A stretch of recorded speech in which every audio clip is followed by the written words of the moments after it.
Hello student.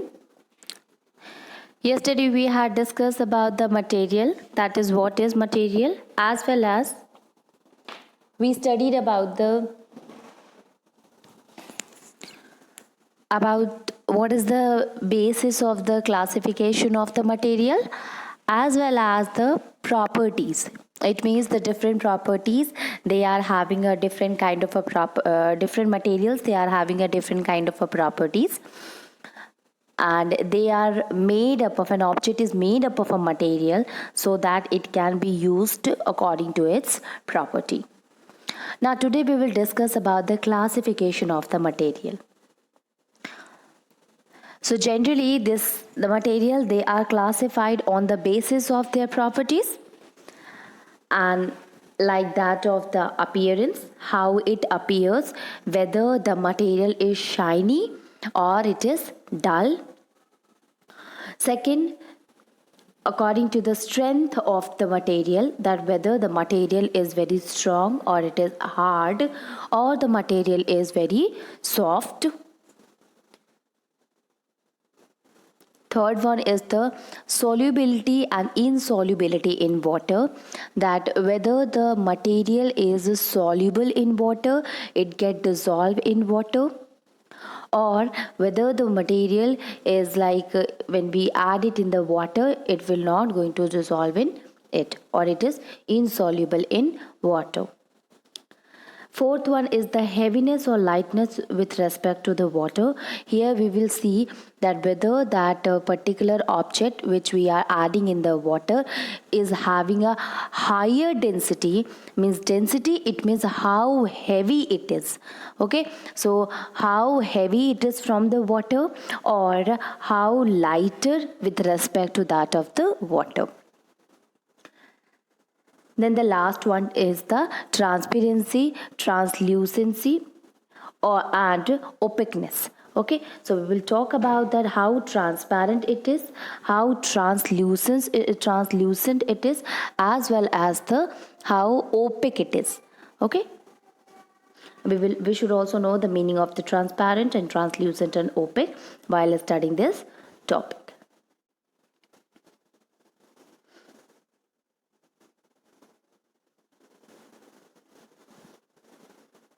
So at first we will start with the classification of the material on the basis of their appearance. Okay, appearance, it means the object may be having shine in it or it may be dull. So if suppose you see that if we look at the gold ornament, we find that it is very shiny, or if you see a silver or a diamond, then you will see that it is very bright, it is having the shiny appearance. And the term that we use for the shiny appearance is luster. Okay, so if suppose we will say that an object is having shiny taste, then the shiny appearance, it actually indicate the term luster. In Hindi, we can say the luster is a chamak. Okay.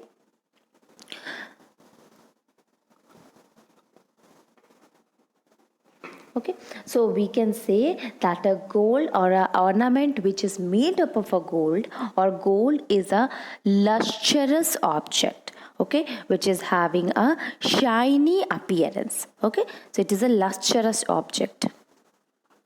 On the other hand, if you see wood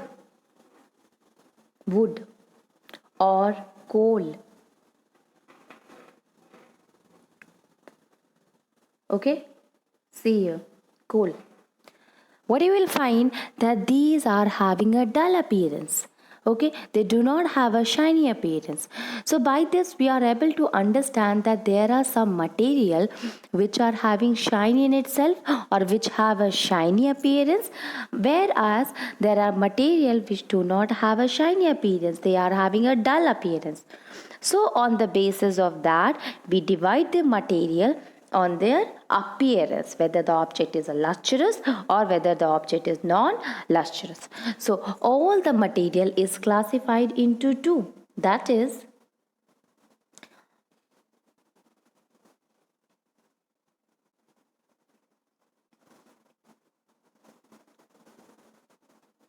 that is the material having luster or shiny appearance, or material having no luster or a dull appearance. And those material which have a shiny appearance, we call it a luster. So you see, all the metal like that of the gold or a silver or a copper, aluminium, iron, they all are the material which are having a shiny appearance. Okay, some of the metals like that of the iron and copper or aluminium often lose their shine and appear dull due to the action of the air and moisture on their surface. It means that there are some metals like that of the iron and copper. Earlier they were shiny in appearance, they are having some kind of a luster, not that much like that of a gold, but it is having a kind of a luster. If suppose you buy a copper utensil, then you will see the luster that the copper utensil is having. It means, or you can say that that copper utensil is also having a some kind of a shiny appearance in it, but later on while using it again and again, due to the presence of a air and a moisture, the shiny appearance it will get loose, okay, or it will get lessen. Okay, so now that copper utensil will appear little bit dull as compared to the when it is as compared to when it was buy from the market, or when you bring the new utensil, okay, that copper utensil. So we can say this iron or a copper or aluminium, they were shiny, they were having some kind of a luster, but later on due to the action of the air or the moisture on it, it loses its shine and appear dull.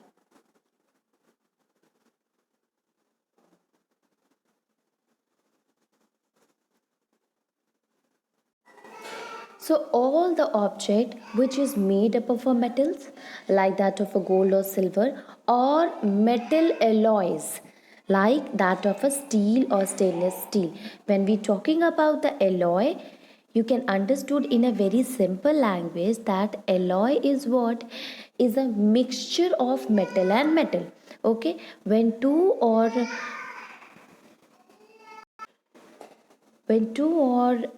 more metal they combine together, okay, when two or more metal they combine together, then they form a new substance, and that is known as alloy. Okay, so you can say like brass or steel, these all are the alloys. So metal alloys or metal, they are having a shiny appearance, so they are luster, they are possess luster. Okay, while the material which are having the dull appearance and thus they do not have any kind of a luster, that kind of a material are material having the no lusters. Okay,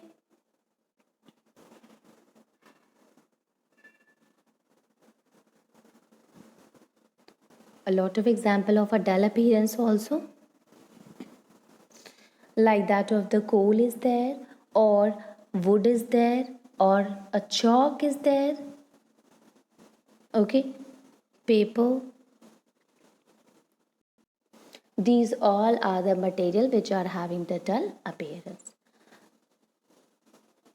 So the materials they have been classified on the basis of the appearance are the metal which is having a shine in it, or which are having luster, and the metal which do not have a luster.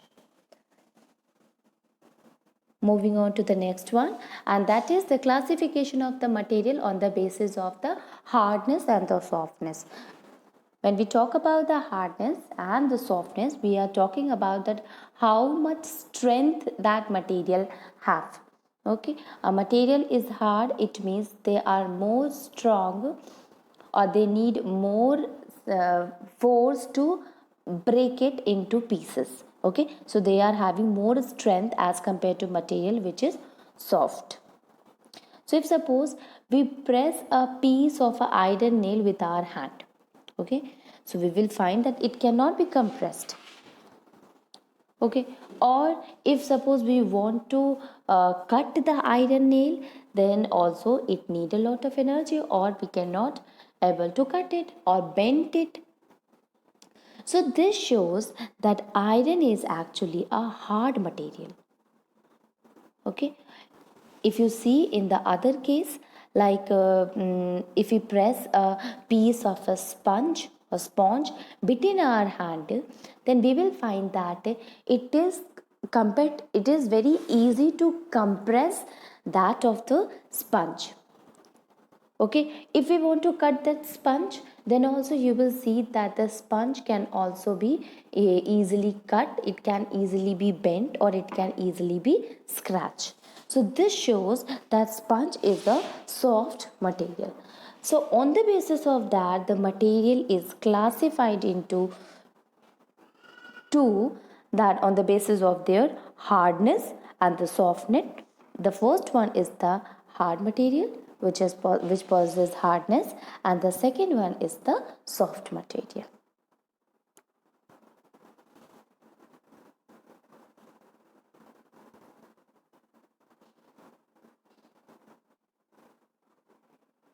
Now if you see the material which are hard, they are having more strength, they are very strong, so it is not easy to compress them, it will be not easy to cut or mold them. Okay, so material which cannot be compressed easily, which cannot be cut easily, or which cannot be bent or scratched, that kind of a material is known as a hard material. Okay, the examples, a lot of examples are there, like that of a iron is there, or a steel is there, or a stone is there, or a brick is there, so, or a bone is there. So you see all these things are hard, since it need an extra force to break it. It means it cannot be easily cut, or it cannot be easily compressed. One more thing is there, that diamond. If we talk about the diamond, so diamond is the hardest. Diamond is the hardest natural material known. Okay, so this is the hardest material known. It is very hard substance.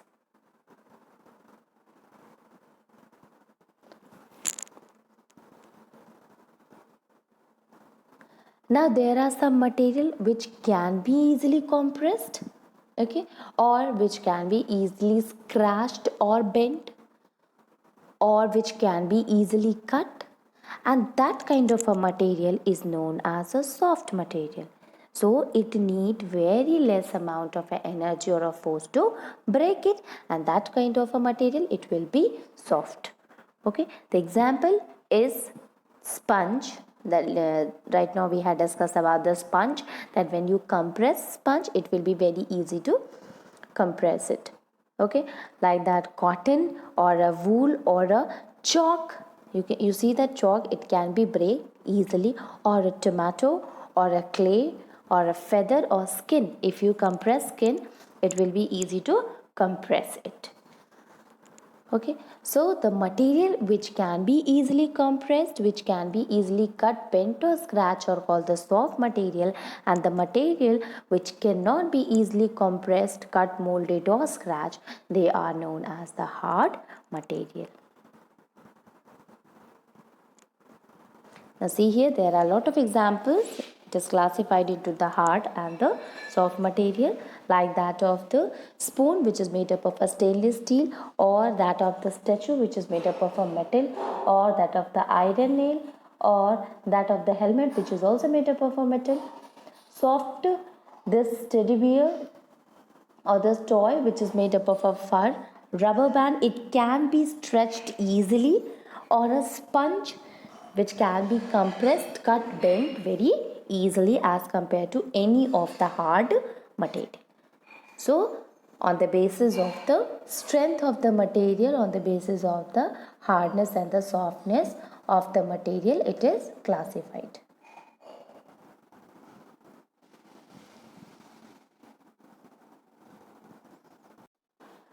After that, after the two classification, we will come to the next classification, and that next classification is on the basis of their solubility in water.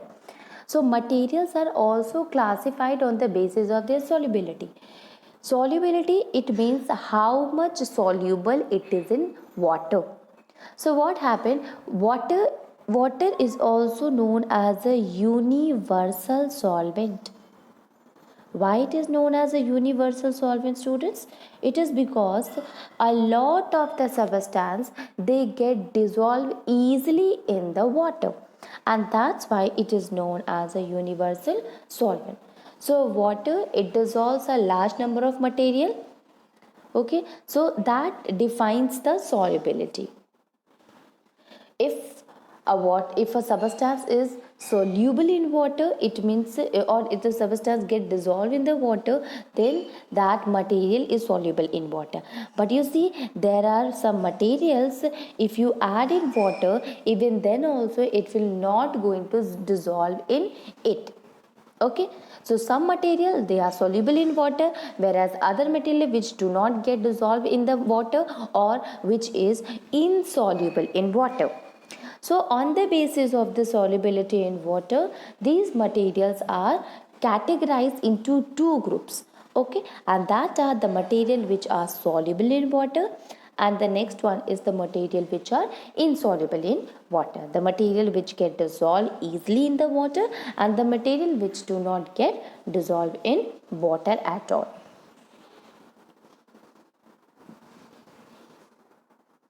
So on the basis of this, there are some activities so that we will understand clearly the how it is dissolved or how it is soluble or insoluble in water. So if suppose you take a test tube, okay, and in that test tube you filled it with the half water. Okay, you fill that test tube with half of the test tube with water, and now when you add a spoon of a sugar in it, you can take a sugar, you can take a salt, anything. Okay, and then you shake the test tube well and observe it. What will you find? You will find that the sugar which you had added earlier, now it cannot be seen in the water. Okay, why is this so? Because the sugar has dissolved in the water. The sugar get disappeared into the water. It means it get dissolved into the water, or that sugar is soluble in water. So remember, the material which get dissolved in it, like that of a sugar, it get dissolved in the water, so sugar is soluble in water. Okay, although if you add sugar in the water, the sugar disappeared or it get dissolved in it does not mean that sugar, the taste of the sugar is not there. Sugar is still there in the water, but the particles of the sugar, it becomes so small and spread so uniformly in the water that we cannot see them.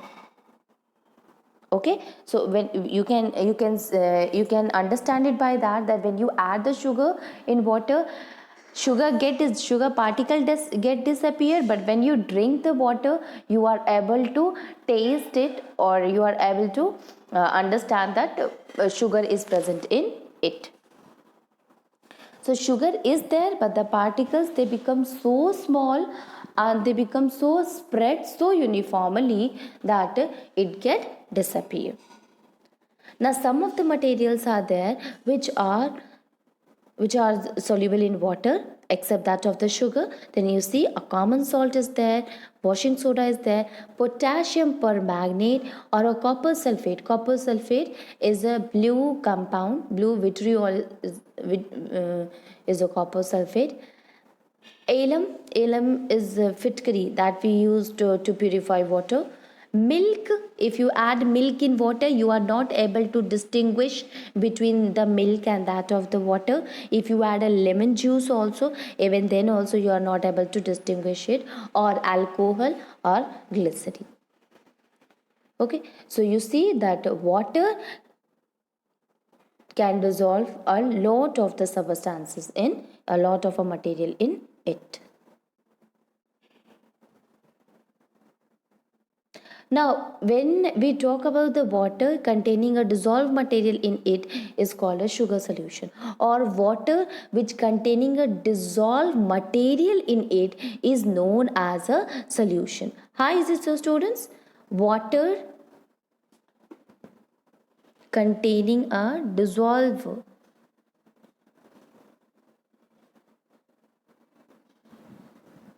containing a dissolved substance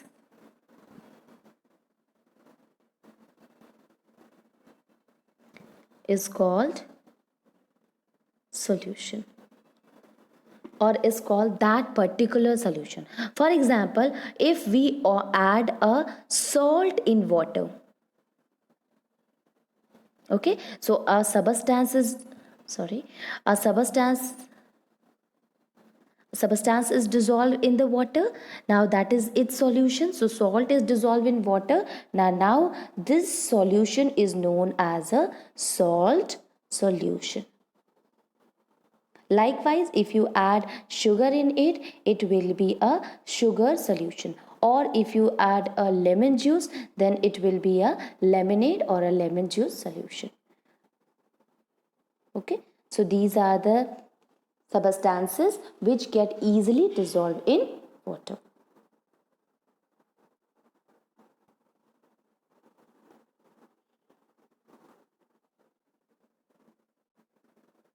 Now if we see,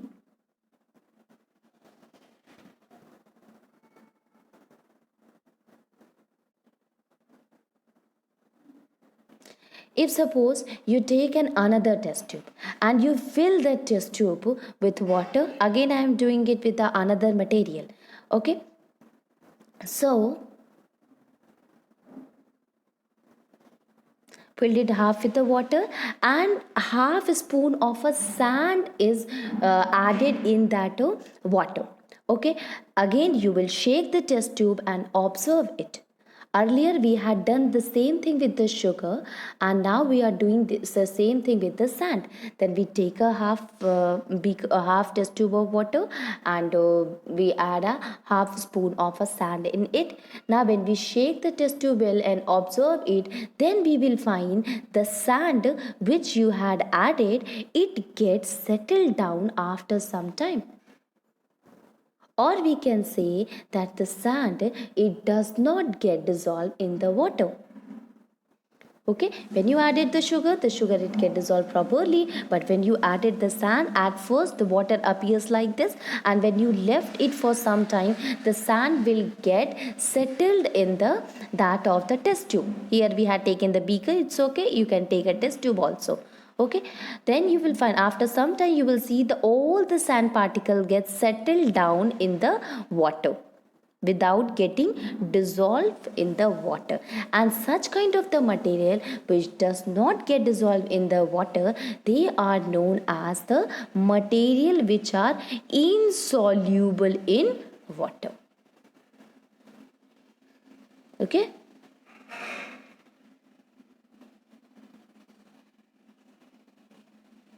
so lot of the material are there which are insoluble in water, like that of the chalk powder, or a sulfur is there, or a plastic is there, a paper floor is there, or a mustard oil. Okay, you can see here in a mustard oil,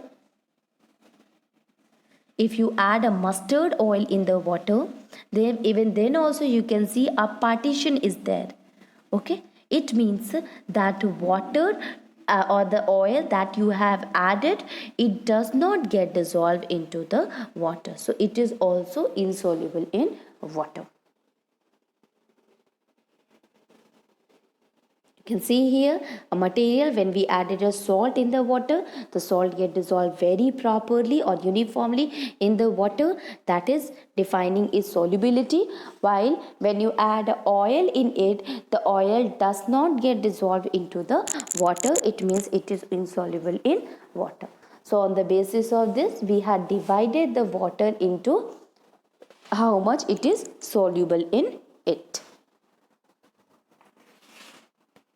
Another activity is there to see the solubility of a liquid material in water. Right now we were talking about the when we add a solid material in the water. Now we will talk about a liquid material. So if suppose you take a test tube and filled it with the water and add some glycerine. So glycerine is what? It is a liquid material. Okay, so we take in the test tube water and add a glycerin to it. Again, when we shake the test tube well and allow it stand for some time and observe, then what we will see that the glycerin, it is completely mixed with the water and it form a single layer. It means if you add the glycerin in the water, you are not able to distinguish, you are not able to differentiate between the water and that of the glycerin. It means the glycerin get mixed up with water very uniformly. You can take, in spite of a glycerin, if you want, you can take a milk also. If you add a milk, even then also you are not able to distinguish between the milk and that of the water. It means milk, it get dissolved properly into the water. Okay, so we can say the glycerin or the milk is soluble in water. Okay, now when we talk about there are some more examples like that of the vinegar or alcohol or milk or a lemon juice. These all are the examples of the liquid which get dissolved or which are soluble in the water. Now again we will take another kind of a liquid. We had taken a mustard oil. Right now we had discussed about the oil also. So mustard oil, it is an edible oil which is used for cooking food. So if you take a test tube that is filled half with the water and you add a mustard oil in it and you shake the test tube well and allow it to stand for a few minutes, then you will see that there is a two separate layer of the water and the mustard oil. You can see here, after adding it, there is a two layer. One layer is of oil and the another layer is of water. Okay, so there are the two separate layer of water and that of the oil in the test tube. And since the water is heavy, as compared to the oil, you see it when you add oil, the oil, it floats on the surface of the water. It means water is heavy and that of the oil is lighter, because you know the thing which is lighter, it float on the surface of the water. Okay, so oil is lighter, so it floats or it is present on the above layer, on the first layer. Okay, so by this experiment, we will be able to understand that there are some liquid which are not easily get dissolved in the water or which are not soluble in water. Okay, other liquid material which are insoluble in water, they are coconut oil, they are groundnut oil, they are kerosene, or they are petrol. Sorry, they are petrol. Later on, if we discuss about the solubility of gases in the water, even then also you will see that there are some gases which get easily dissolved in water, whereas some gases which do not get easily in water, dissolve in water. Now see, it's the best example is the oxygen. You know that the oxygen is very important gas for us. Okay, so we not only the oxygen but the carbon dioxide also. So carbon dioxide we exhale or we take out the carbon dioxide, and when we take in the we take in the oxygen. Okay, so oxygen is and the carbon dioxide, these two gases are very important. So as we are a terrestrial organism, so we get this oxygen and the carbon dioxide from the atmosphere itself. But the organism which are living on the in water, or the organism which are aquatic organisms, how they will get that oxygen and carbon dioxide? So they get oxygen or they get carbon dioxide from the water itself. Okay, they are living in the water, so they get the respective gases, whether oxygen or carbon dioxide. Means they take oxygen gas from the water and they release this carbon dioxide in the water itself. As well as the aquatic plant which is present in the water, they also take the carbon dioxide from the water and they releases the oxygen in the water. Okay, this proves that the oxygen gas is soluble or it is dissolved in water, and it is very important for the survival of the animal and the plant that live in the water. Okay, plant, they take up the water from, they take up the carbon dioxide from the water for the process of photosynthesis. So these are the best example that these gases are well dissolved and are soluble in that of the water. There are some other gases which are not soluble in water, like that of a nitrogen, like that of a methane or a marsh gas. Okay, so by this we can see that there are some liquid which can be easily dissolved in water, like that of a salt, like that of a sugar.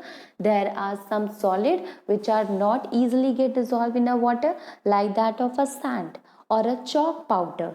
Okay, there are some liquid which are easily dissolved in water, like that of a glycerine or the milk, and there are some liquid which are not well dissolved in the, which are insoluble in water, like that of the oil.